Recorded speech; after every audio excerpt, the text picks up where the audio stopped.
오늘도 하나님 말씀을 듣고 깨닫고 그대로 살기를 소망하는 우리의 삶 속에 하나님의 크신 은혜와 능력의 역사가 이루어질 줄로 믿습니다.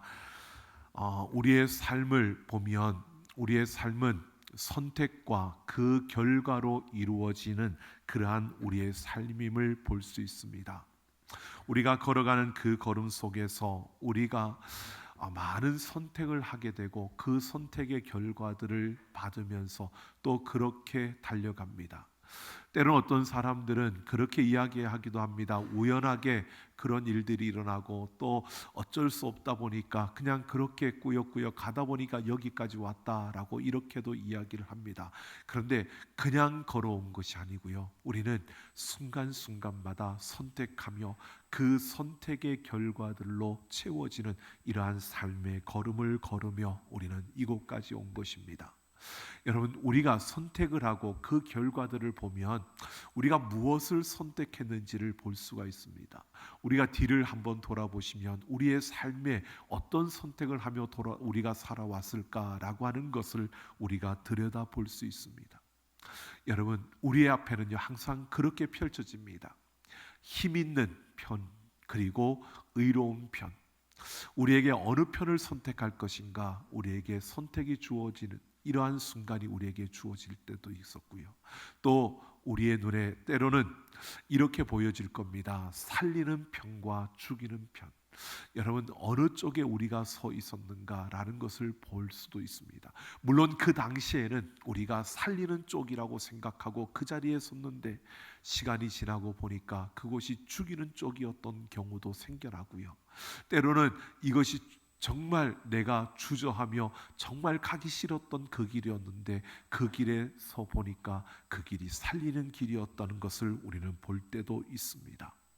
여러분, 우리가 걸어가면서 참 누구나 살리는 쪽을 원하고 누구나 정말 의로운 쪽을 원합니다. 하지만 우리의 그 선택의 순간순간마다 우리에게 주어지는 그 욕심과 욕망과 그리고 자기중심적인 그러한 생각들이요 우리의 판단을 흐려놓고 그래서 우리가 잘못된 그러한 선택과 그 결과를 맞이할 때도 분명히 있는 것입니다.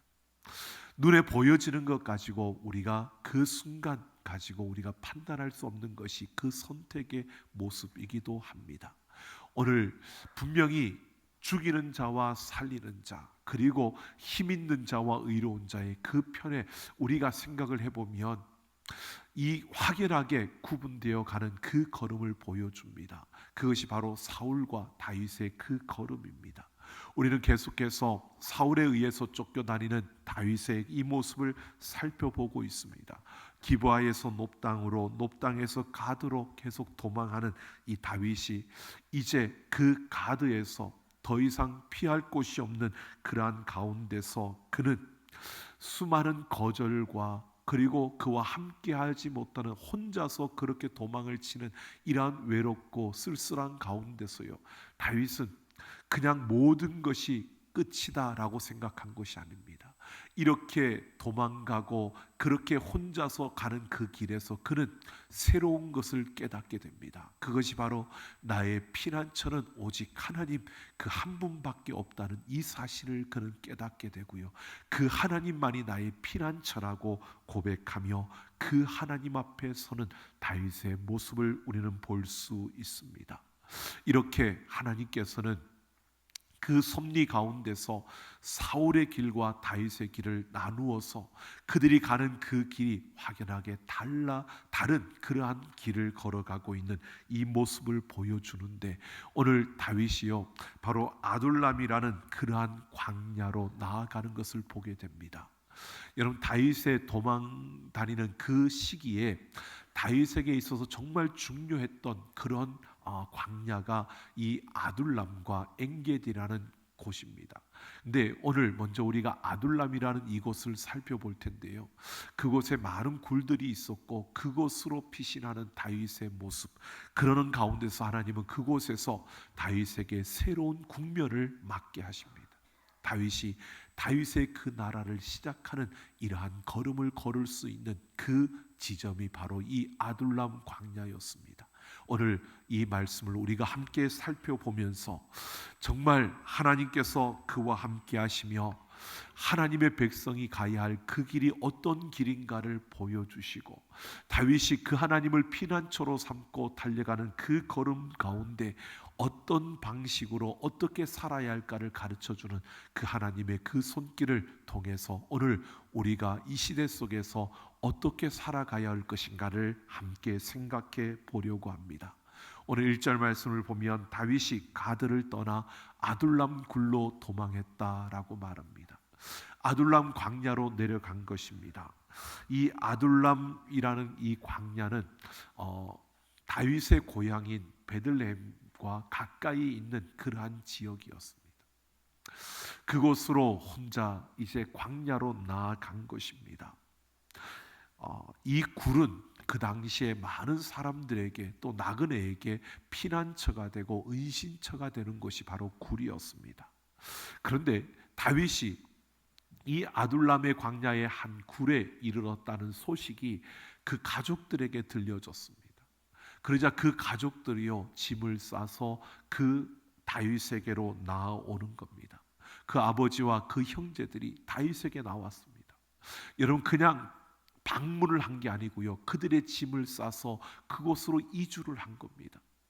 여러분, 마을에서 자리를 잡고 살아가던 그들이 그것을 포기하고 광야로 나아왔다는 것은 바로 사울 왕이 다윗을 죽이려고 모든 사람들에게 공식적으로 다윗을 죽이려고 명령한 그것이 그냥 명령이 아니라 이제는 그 가족들에게도 실제로 미쳐지는 그러한 고통과 아픔이었다는 것입니다. 그러니까 그들의 삶의 터전을 버리고 그들도 다윗이 있다는 그 아둘람 광야로 나아온 것입니다. 이렇게 나아왔는데 그 가족들만 나온 것이 아닙니다. 다윗이 그 아둘람 굴에 있다는 소식이 그 주변으로 퍼져가면서요, 2절을 보면 환난당한 모든 자와 빚진 자와 마음이 원통한 자, 여러분, 그 시대에 사울왕의 다스림 속에 있던 그 땅에 그 유다 백성들 가운데에서 아픔을 당하고 억울함을 당하고 부당함을 당하는 사람들, 그 시대 속에서 세상 사람들이 볼 때에 그 가치로 볼 때에 쓸모없는 사람들, 불황자와 같은 사람들, 이러한 400여 명이 다윗에게로 내려왔다라고 말합니다. 그리고 다윗이 그들의 우두머리가 되었다라고 합니다. 그러니까 아둘람 굴에서 지금 하나님께서 다윗의 왕국을 시작하고 있는 모습을 보여줍니다. 모두가 거절하는 가운데 이곳으로 저곳으로 도망을 다니던 다윗이요, 나의 유일한 피난처가 오직 하나님이라는 사실을 그가 깨닫고 설 때에 하나님은 그를 이 아둘람 광야로 이끌어서 그 다윗의 왕국, 하나님의 나라를 품은 다윗의 나라를 시작하게 하고 있는 겁니다. 그의 가족들이 왔고요, 400여 명이 다윗을 옹호하며 따르는 무리가 생겼습니다. 다윗의 사람들이 생겨난 겁니다. 더 이상 혼자가 아니라 이제는 다윗을 따르는 사람들과 함께하는 그러한 모습을 보여주는데, 이 400명이라고 하면 결코 적은 숫자가 아니라는 겁니다. 이 400명은 전투를 벌일 수 있는 최소의 규모를 갖추었다는 사실을 말해주고 있는 것인데요, 바로 사울의 그 나라에 대항할 수 있는 정치적 군사적인 세력이 이제 규합되었고 형성되었다라는 것을 말해주고 있는 것입니다. 이 아둘람 광야, 이 아둘람 굴에서 이제 이렇게 하나님의 나라를 상징하는 다윗의 왕국이 시작되고 있다는 사실을 우리에게 말해주고 있는 겁니다. 자, 이런 가운데서 다윗은요, 그 가족들과 그를 따르는 사람들과 함께 모압 땅으로 나아갑니다. 다윗이 왜 모압 땅으로 갔을까? 이 부분에 대해서 학자들은 그렇게 말합니다. 다윗의 증조모가 바로 모압 여인 룻이었습니다. 룻이 보아스와의 사이에서 아들을 낳고 그 후손이 바로 이새와 다윗이었습니다. 그러니까 결국 다윗의 증조 할머니가 모압 여인 룻이었습니다. 그러니까 모압과 그들은 친척 관계에 있는 겁니다. 다윗이 그 가족들과 함께 그 자기를 따르는 무리와 함께 모압 땅으로 가서 그 모압 왕에게 부탁을 합니다. 무엇을 부탁하느냐면 하나님이 나를 위하여 어떻게 하실지를 내가 알기까지 나와 내 가족들을 여기에 머물게 해달라는 겁니다. 지금 다윗이 모압 왕에게 하나님이 나를 위하여 어떻게 하실지를 알기까지라고 하는 이 말은요, 신변 보호를 요청하는데 그냥 신변 보호를 요청하는 것이 아니라 이렇게 말하고 있는 겁니다. 사울이 나를 죽이려고 하는 이 위협 때문에 내가 이리저리 다니는 그 가운데서 분명히 하나님이 나에게 기름을 부으셨는데, 나를 이스라엘의 왕으로 삼으신다고 기름을 부으셨는데, 지금 이런 위기와 이런 상황 속에서 내가 지금 하나님의 뜻이 언제 어떻게 이루어질지를, 하나님의 그 계획과 그 뜻을 명확하게 알지 못하니 지금 내가 잠시 여기 머무를 테니까 그때까지 그것을 알 수 있을 때까지 나를 보호해 달라고 그렇게 요청을 하고 있는 겁니다. 이는 다윗이요, 그렇게 도망자로 살아가면서 그는 하나님의 계획과 뜻이 있을 것을 확신했습니다. 하지만 그것이 애매하게 보여질 때도 많고 때로는 그것이 정말 막막하게 느껴질 때도 더 많다 보니까 다윗은 이제 그 확신이 흔들리고 있는 이 모습을 보여주고 있는 겁니다.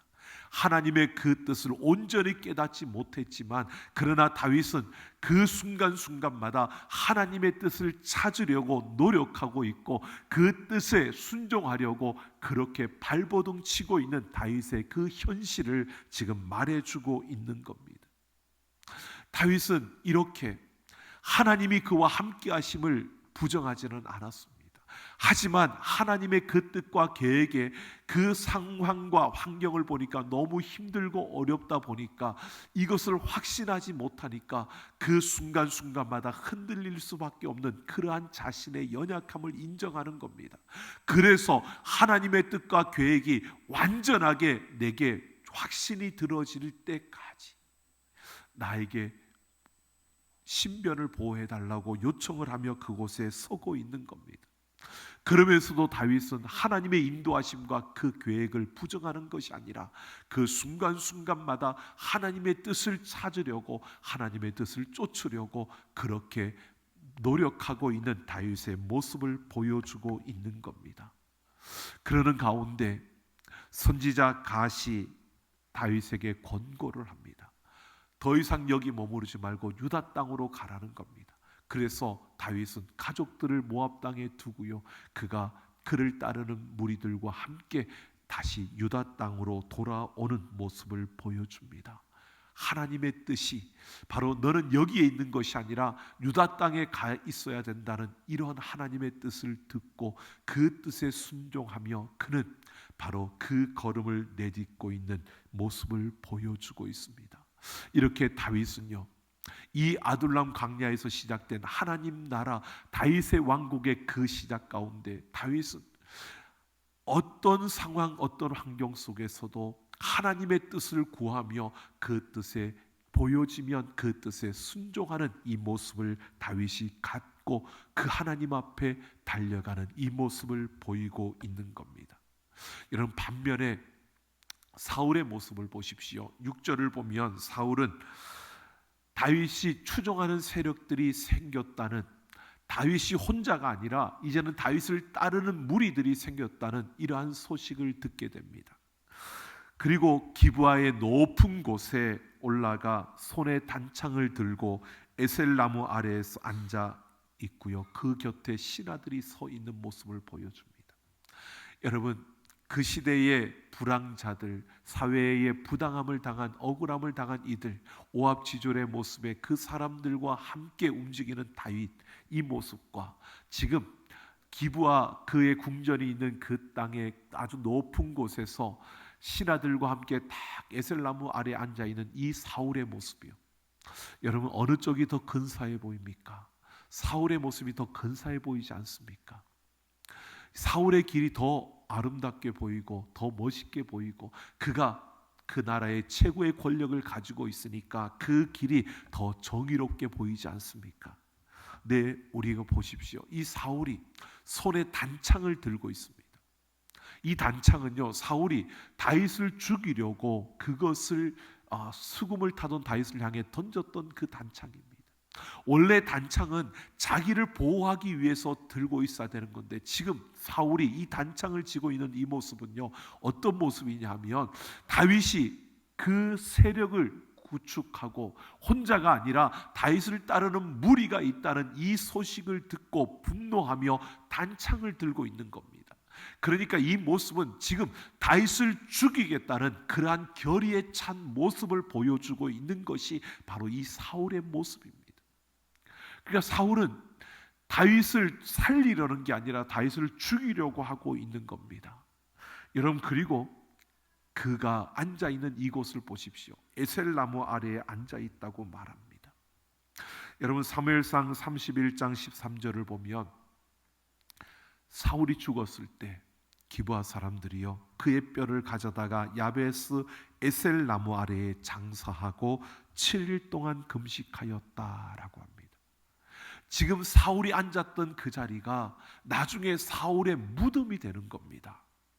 여러분, 놀랍지 않습니까? 사울이 죽었을 때 사울이 단창을 들고 앉아있던 그 에셀나무 아래에 그 시체를 기브아 사람들이 그곳에 가져다가 묻었다는 것입니다. 지금 에셀나무 아래에 단창을 들고 앉아있는 이 사울의 모습은 죽음의 삶을 살고 있는 사울에게서 풍기는 죽음의 냄새를 보여주고 있는 겁니다. 겉으로 보기에는 화려하고 아름답고 신하들과 함께 앉아있는 아주 멋진 모습처럼 보여지지만 실제로 그 자리는 죽음의 자리이고 죽음의 향기를 드러내고 있는 그러한 모습을 보여주고 있는 겁니다. 그러니까 지금 이 사울의 모습은요, 살아있는 것처럼 보여지지만 살아있는 게 아니라 죽은 사울의 모습을 보여주고 있는 것입니다. 그러면서 이 사울의 모습을 보십시오. 7절 8절을 보면 불안했던 사울이요 뭐라고 그 신하들을 질책하는지를 보십시오. 나를 해하려고 하는 자들이 이 땅에 등장했는데도 불구하고 아무도 자신에게 알려주지 않았다라고 하면서요, 신하들이 저들과 공모해서 나를 대적하고 심지어 내 아들 요나단도 신하들과 함께 공모해서 선동해서 바로 나를 죽이려고 한다라고 이렇게 말하고 있습니다. 근데 이 말이 실제가 아니고 사울의 생각이라는 겁니다. 사울의 상상이라는 겁니다. 지금 사울은 다윗을 죽이려고 하는 그 결의의 참모습으로 앉아서 그가 생각하는 것은요, 지금 일어난 일도 아니고 그런 일들이 펼쳐진 것도 아닌데 스스로 생각을 하는 겁니다. 그렇게 상상을 하고 있는 겁니다. 저 신하들까지도 나를 죽이려고 한다고. 왜? 다윗이 그 세력을 구축했는데 그것을 나에게 알려주는 이 없고 저들 모두가 다 의심스럽다는 겁니다. 자기 곁에 있는 사람들을 다 믿지 못하는 겁니다. 이게 지금 사울의 모습입니다. 사울은 지금 그들을 바라보면서요 질책을 하는데 너들이 다 나 배신할 거지 이렇게 생각하고 그렇게 상상하면서 그들을 질책하고 있는 겁니다. 실제로 신하들이 그를 배신하는 게 아니었습니다.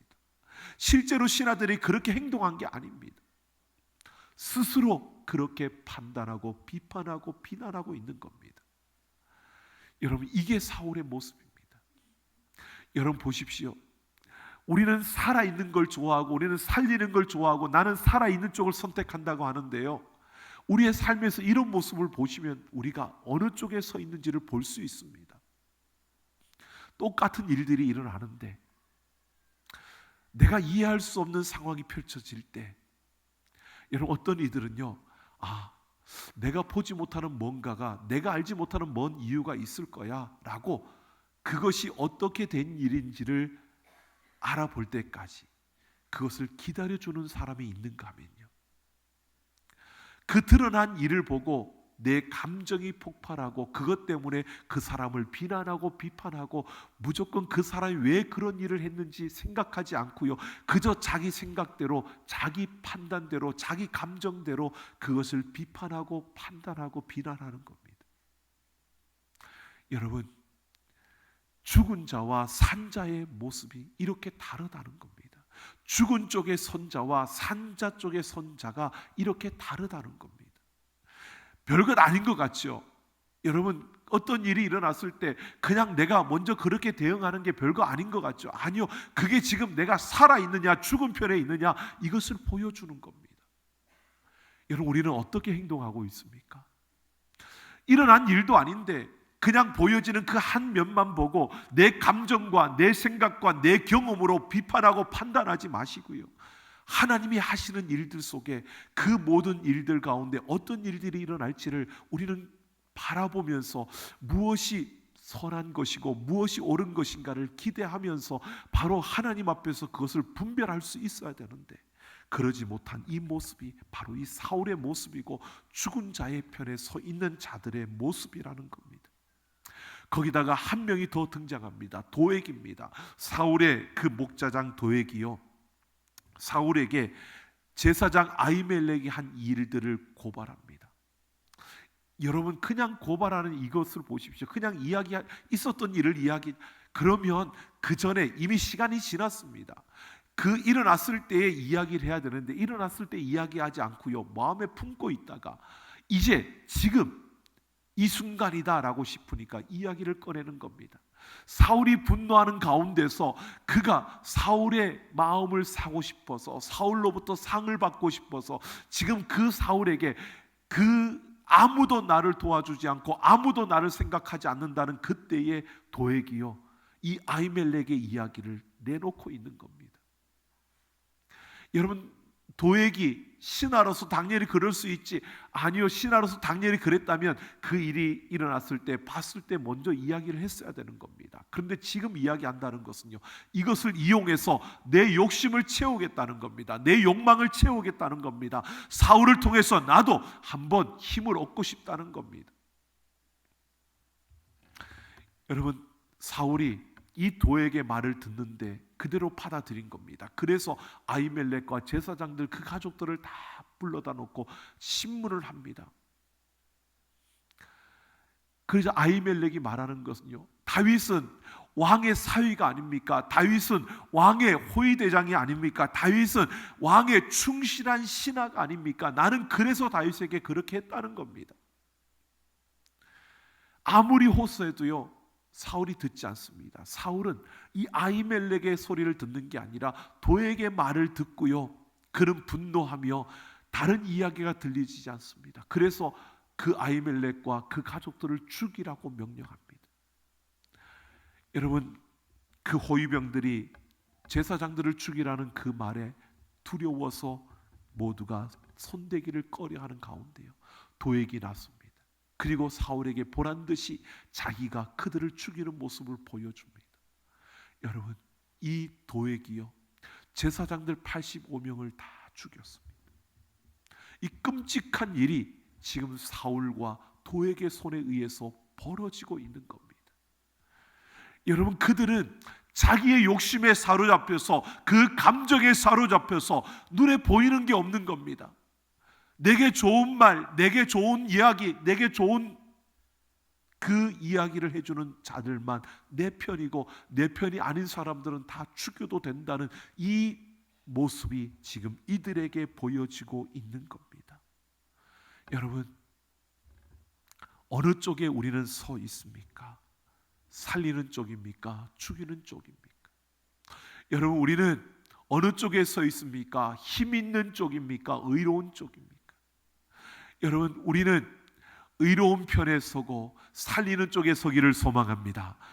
그런데 여러분, 우리가 정말 조심하지 않으면, 우리 자신을 살피지 않으면 조금만 내 감정에 휘둘리고 조금만 내 욕망과 욕심에 휘둘리고 지금 상황과 환경에 내가 휘둘려지면 우리는 나도 모르게 이 분별을 하기가 어려워진다는 겁니다.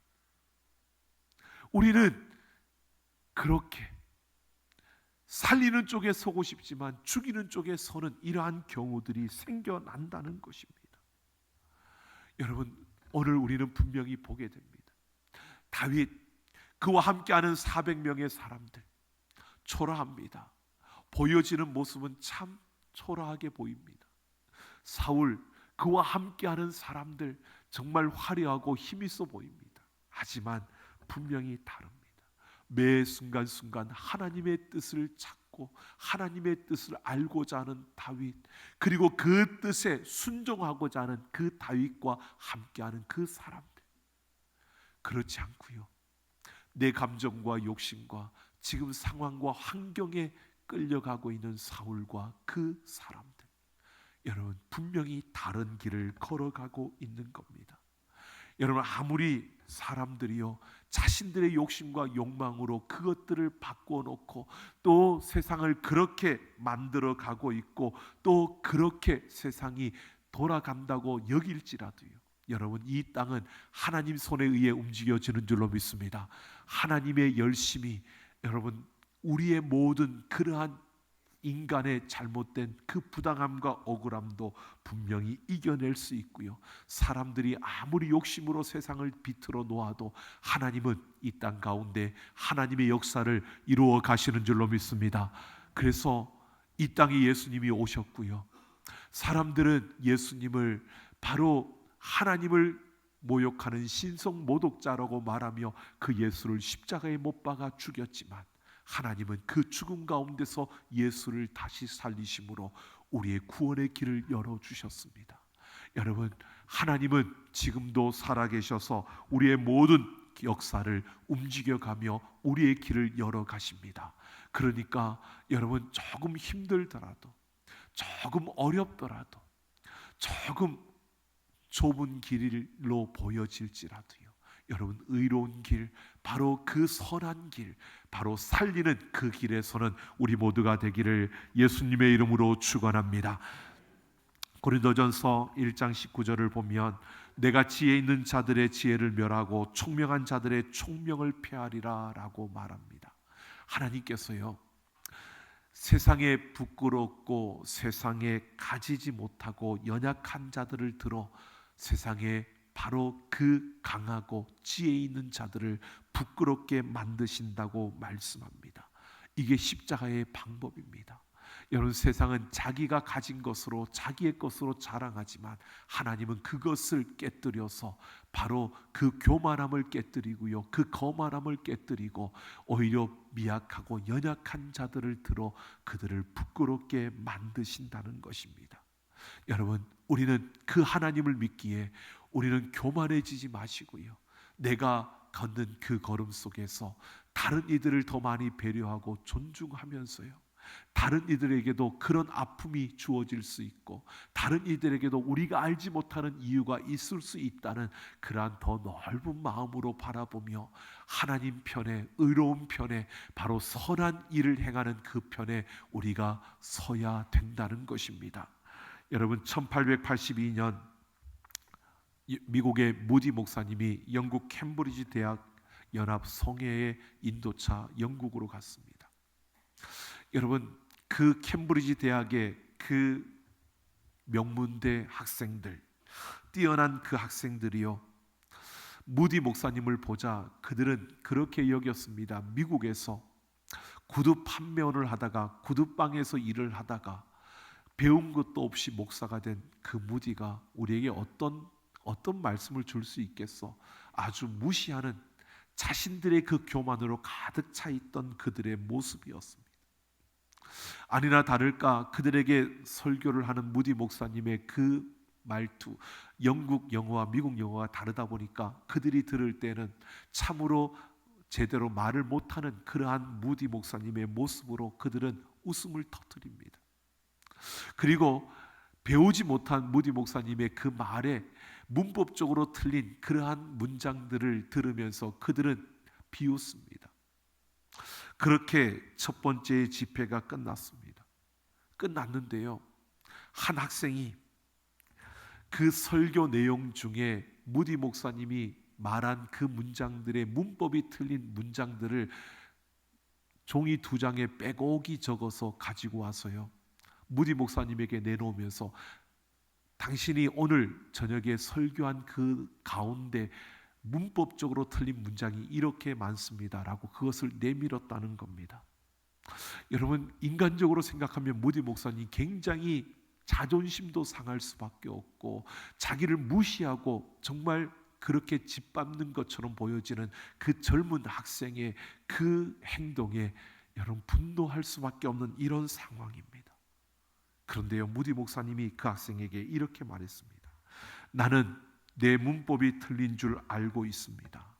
그러나 나는 내가 알고 있는 모든 문법을 하나님의 영광을 위해서 사용하고 있습니다. 내가 그렇게 무지하지만 내가 무지한 가운데 내가 아는 것까지, 내가 아는 그 모든 것으로 하나님의 영광을 위해서 내가 사용하고 있다는 겁니다. 그런데 학생은 잘 알고 있는 그 문법으로 하나님께 영광을 돌리고 있습니까? 라고 반문을 한 것입니다. 여러분, 그 학생이 자기가 잘났다고, 당신 이것밖에 못하는 사람이라고 그렇게 무시하며 나왔는데 이 반문에 그런 충격을 받았다고 합니다. 이 소식이 하나씩 옆에 학생들에게 전해지면서요, 학생들 모두가 충격을 받은 겁니다. 무지하게 여겼고 우습게 여겼던 그 목사님이 그 자신이 무지하다는 것을 인정하며, 하지만 이 무지함을 가지고도 하나님께 영광을 돌리며 나는 살려고 하고 있다. 근데 당신들은, 나보다 더 뛰어난 너희들은 뭐 하고 있느냐라고 하는 이 반문에요, 그들은 가슴이 울리기 시작했고요. 그 다음 날 그 캠브리지 대학 안에 놀라운 성령의 역사들이 일어나고 대각성 운동이 일어났다고 합니다. 그렇게 해서 캠브리지 7인이라고 말하는 유명한 이들이 모여졌습니다. 이들은 뛰어난 탁월한 가문의 자녀들이었습니다. 그 중에 한 명이 스탠리 스미스는 의사 출신들이 모여있는 가문의 한 사람으로 의사가 되기 위해서 그곳에서 공부하고 있었는데요, 이 충격으로 그는 내가 가진 이 빛을 세상에 전하지 않는다면 이 참빛을 나는 빼앗겨 버릴 것이다 라고 하며 그는 선교사로 지망해서요, 1885년 중국 선교로 나아가 허드슨 테일러와 함께 중국 선교의 문을 열었습니다. 여러분, 오늘 우리는 분명히 보게 됩니다. 우리에게 어떤 능력이 있느냐가 중요한 것이 아닙니다. 내가 하나님 편에서 내가 가진 것으로 무엇을 위해서 사용하고 무엇을 위해 내가 쓰느냐가, 내가 무엇을 향해 서 있느냐, 무엇을 향해 걸어가느냐가 중요한 것입니다. 여러분, 우리가 다 할 수 없습니다.